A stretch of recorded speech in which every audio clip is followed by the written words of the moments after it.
जब भी किसी दो या दो से अधिक देशों में वॉर या वॉर जैसी सिचुएशन पैदा होती है तब उसका असर पूरे वर्ल्ड पर पड़ता है। और यही रीजन है कि इजराइल पैलेस्टाइन वॉर का भी असर भारत और अन्य देशों पर पड़ेगा, या यूं कहें तो पड़ ही रहा है। इजराइल पैलेस्टाइन वॉर ने देश दुनिया को हिला कर रख दिया है। इन दोनों देशों की शांति तो खत्म हुई है, पर इन दोनों देशों की वजह से बाकी देश भी अशांति का सामना कर रहे हैं। आपको बता दें कि 1948 से चली आ रही इजराइल और पैलेस्टाइन वॉर से दोनों देशों और उनकी जनता का भी नुकसान हो रहा है। इस वॉर में अब तक हजारों लोगों की जान जा चुकी है और लाखों लोग बेघर हो चुके हैं। वॉर से दोनों देशों की अर्थव्यवस्था को भी काफी नुकसान हो रहा है। पर सवाल यह है कि आखिर इस वॉर से इंडिया को क्या लॉस होगा और क्यों इजराइल पैलेस्टाइन वॉर इंडिया के लिए क्यों मुसीबत बन गया है। नमस्कार दोस्तों, स्वागत है आपका हमारे चैनल पर। आज हम आपको बताएंगे कि इंडिया को इजराइल पैलेस्टाइन वॉर से बिग लॉस क्यों होगा, भारत को लॉस क्यों होगा और कैसे होगा। ये सब जानने से पहले आपको ये समझना चाहिए कि अभी इस वॉर की क्या सिचुएशन है। तो आपको बता दें कि सिचुएशन कुछ ऐसी है कि इजराइल झुकेगा नहीं और वॉर रुकेगी नहीं।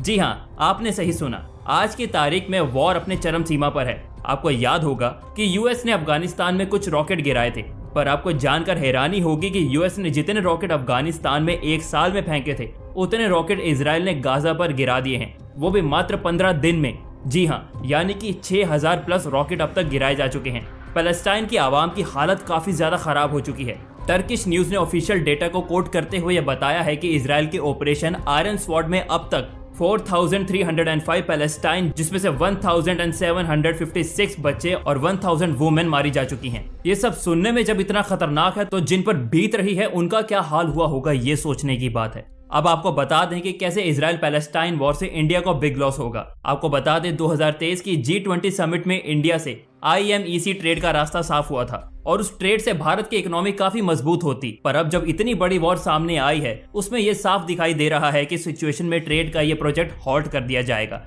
और जैसे ही यह प्रोजेक्ट हॉल्ट हुआ, भारत की इकोनॉमी को झटका लग सकता है और यह झटका अपने आप में एक बड़ा झटका होगा। इसके अलावा आपको बता दें कि इंडिया में 80% ऑयल का इंपोर्ट मिडिल ईस्ट से होता है और इजराइल पैलेस्टाइन वॉर के कारण इस सप्लाई पर भी इसका इम्पैक्ट देखने को मिल सकता है। अगर ऐसा हुआ तो यह भारत के लिए मुसीबत का दौर होगा। इसलिए इजराइल पैलेस्टाइन वॉर से भारत को बिग लॉस होने के चांसेस हैं। अब सवाल ये भी है कि इजराइल पैलेस्टाइन वॉर इंडिया के लिए क्यों मुसीबत बन गया है। इजराइल पैलेस्टाइन के बीच वॉर के रीजंस की वजह से व्यापारिक और आर्थिक बाधाएं उत्पन्न हो रही है। इजराइल और पैलेस्टाइन दोनों भारत के इंपॉर्टेंट बिजनेस पार्टनर रहे हैं और इस वॉर के कारण उनके साथ बिजनेस में बढ़ती प्रॉब्लम्स के कारण भारत के बिजनेस में भी इकोनॉमिकल लॉस हो रहा है। यह लॉस हम सब के लिए चिंता का विषय है। इसीलिए इजराइल पैलेस्टाइन वॉर इंडिया के लिए मुसीबत बन गया है। आपको बता दें, इस वॉर से दोनों ही देशों को सिर्फ लॉस हो रहा है और इसका कोई खास परिणाम 1948 से अभी तक नहीं निकला है और आगे भी निकलने की कोई संभावना दिखाई नहीं दे रही है। ऐसे में इस वॉर से सभी को नुकसान ही हो रहा है। हम ये कह सकते हैं कि देश कोई भी हो और उनकी नीतियां कुछ भी हो, पिस्ता हमेशा आम आदमी ही है। इस वॉर में भी बाकी वॉर्स की भांति ये साफ है कि आम आदमी जो पूरी तरह से मासूम है उसका कोई लेना देना नहीं है, वो ही इस वॉर में सबसे ज्यादा पिस रही है। मौत के आंकड़ों को बताना पॉसिबल ही नहीं हो पा रहा है।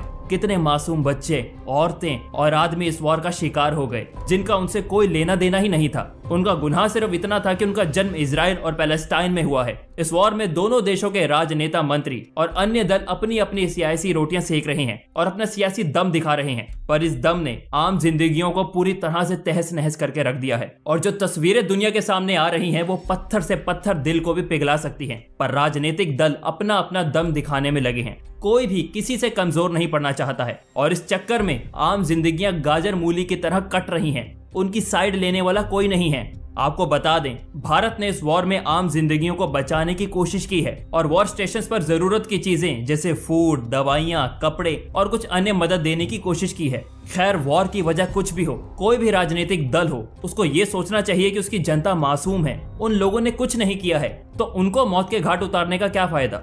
तो दोस्तों, वीडियो जरा सा भी पसंद आया हो तो ऐसे ही और वीडियोस को देखने के लिए चैनल को सब्सक्राइब जरूर कीजिएगा। धन्यवाद।